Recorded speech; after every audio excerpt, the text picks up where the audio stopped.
My neighbor hosted loud parties every weekend, sneering, "This is my house, I can do whatever I want." When I called the police, he laughed, "They can't stop me."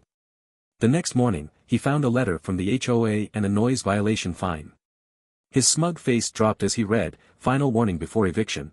Let me start by saying I am not a confrontational person. I mind my own business. I work from home, keep my yard clean, and wave at my neighbors. That's it. I don't throw parties, I don't blast music, and I definitely don't get into drama. But sometimes, life doesn't give you a choice." For years, I lived in a quiet neighborhood in Austin, Texas. The kind where people walked their dogs in the morning, elderly couples tended to their gardens, and the most exciting thing that ever happened was the occasional garage sale. It was peaceful. Then Zach moved in. Zach was in his late 20s, the kind of guy who had never worked a day in his life but still had money. His parents had owned the house next door, but after they passed away, Zach inherited it. The first thing he did? He turned it into Party Central. The first weekend he moved in, he threw a party. It started around 8 p.m., music blasting, drunk people yelling in the yard, cars parked all over the street. Okay, fine, I thought. It's a housewarming party. It'll be a one-time thing. But it wasn't. The next Friday, it happened again.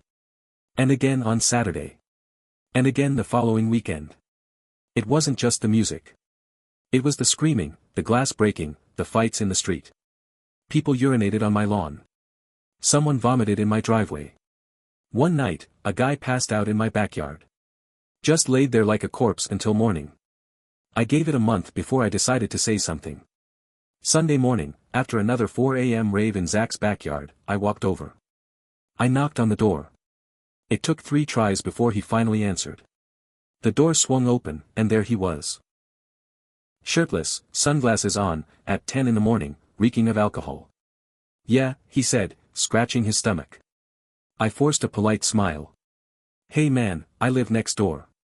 I work from home, and these parties are getting a little." Before I could finish, he laughed. Actually laughed. "This is my house, dude. I can do whatever I want." Then he shut the door in my face. I stood there for a second, just staring at the door. That was when I realized, Zach wasn't just an inconsiderate neighbor. He was a smug, inconsiderate neighbor. And that made it personal. That next Friday, when Zach's party started up again, I called the police. They showed up about an hour later. I watched from my window as 2 officers knocked on his door. Zach answered, looking completely unbothered, and started chatting with them like they were old friends. 5 minutes later, the cops walked away. Zach turned to face my house, grinned, and shouted, "Nice try, man. They can't stop me." And that's when I knew, I was on my own. I could have let it go. I could have tried to soundproof my bedroom, invested in earplugs, maybe even moved. But I didn't. Because I don't start fights. But I finish them. I spent the next week gathering information. I started with the HOA rulebook.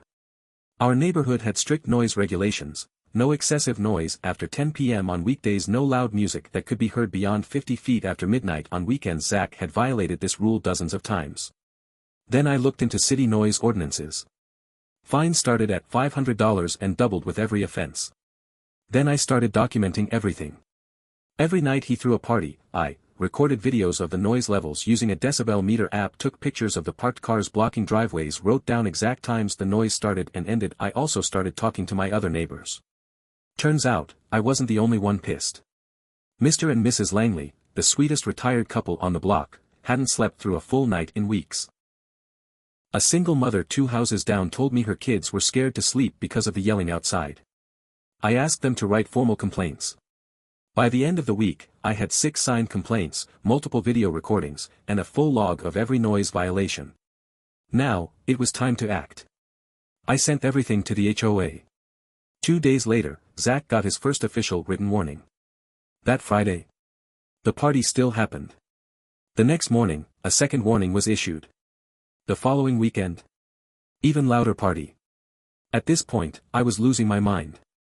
The fines clearly weren't scaring him. The cops weren't doing anything. So, I needed to hit him where it really hurt. The next time he threw a party, I didn't just call the cops.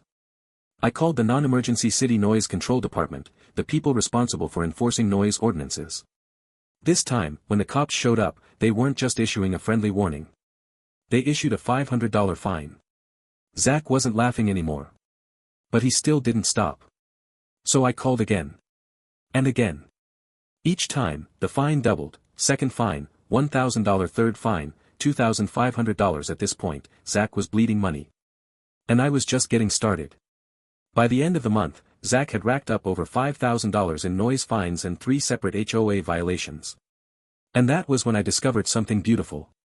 HOA bylaws stated that 3 serious violations could lead to forced removal from the property. In other words, Zach was 1 complaint away from being kicked out of his own house. So, I waited. The next weekend came. Zach, somehow still refusing to learn his lesson, threw another party. And I made the final call. By this point, I had played the long game.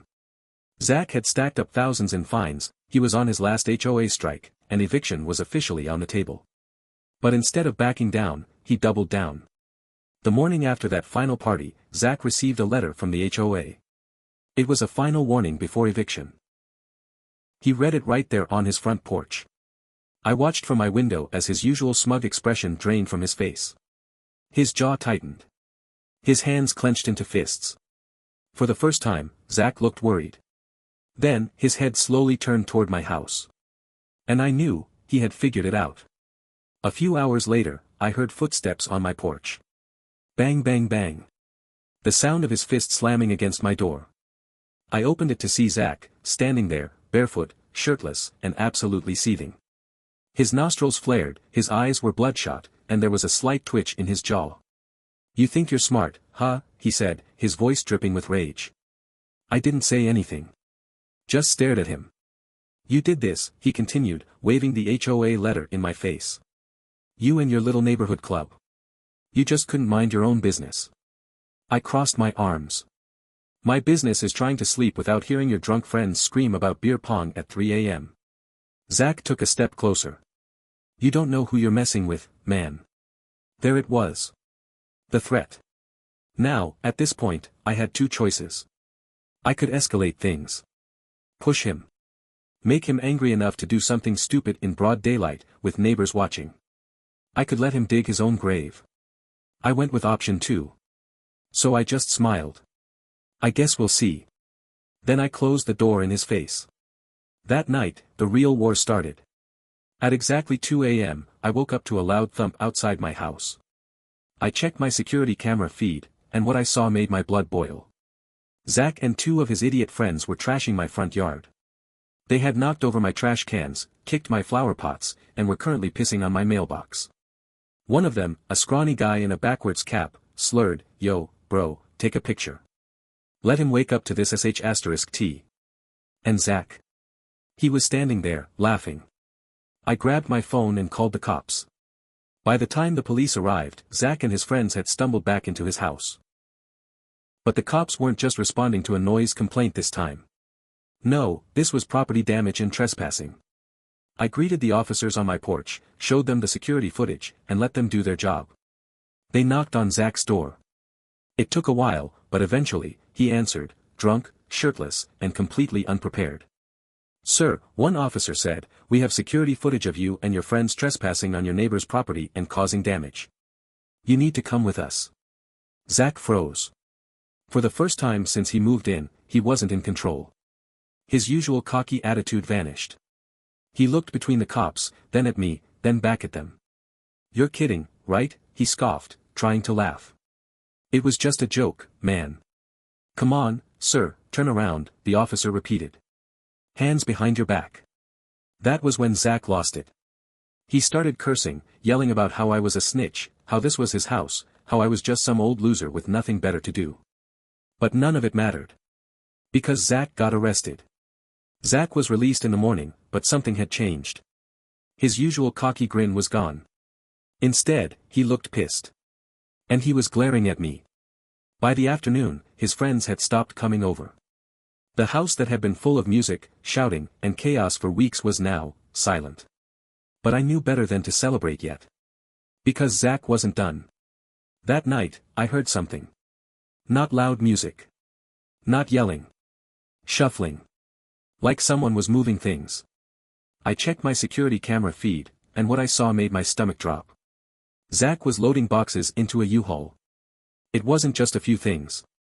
It was everything. And then it hit me. Zach wasn't just cleaning up. He was leaving. But the way he moved, the way he kept looking over his shoulder, it didn't feel right.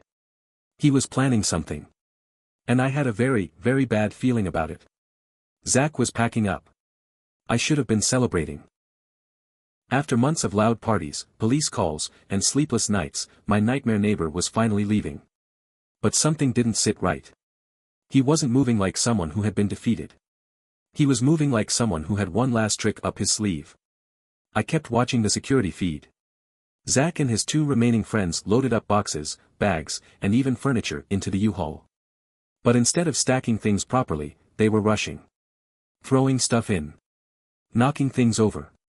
And the way Zach kept glancing toward my house. Something was off. Then, just as I was about to shut the cameras off for the night, I saw it. A second car, one that didn't belong to Zach, pulled up across the street. And out stepped a man I had never seen before. This guy was older than Zach, maybe mid-40s, built like a bulldog, thick neck, wide shoulders, shaved head. Not the kind of guy you see at one of Zach's frat house rages. He walked straight to Zach, and they started talking. At first, I couldn't hear anything, but then Zach's voice carried across the driveway. Yeah, just make sure it looks natural, okay? That was when my stomach dropped. What the hell was he planning? I grabbed my phone and snapped a picture of the guy. If this was Zach's last move, I wanted proof. At 3 a.m., I woke up to the sound of sirens. I shot out of bed, heart pounding, and ran to the window. Zach's house, his empty house, was on fire. Flames were shooting from the garage, thick black smoke billowing into the sky. The neighbors were outside, standing in their robes, watching in horror as the fire department raced to put it out.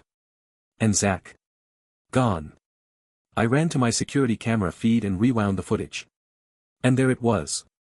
At 2:30 a.m., just half an hour before the fire, that same bald man had walked up to Zach's garage, a gas can in his hand. 5 minutes later, he was gone. It was obvious.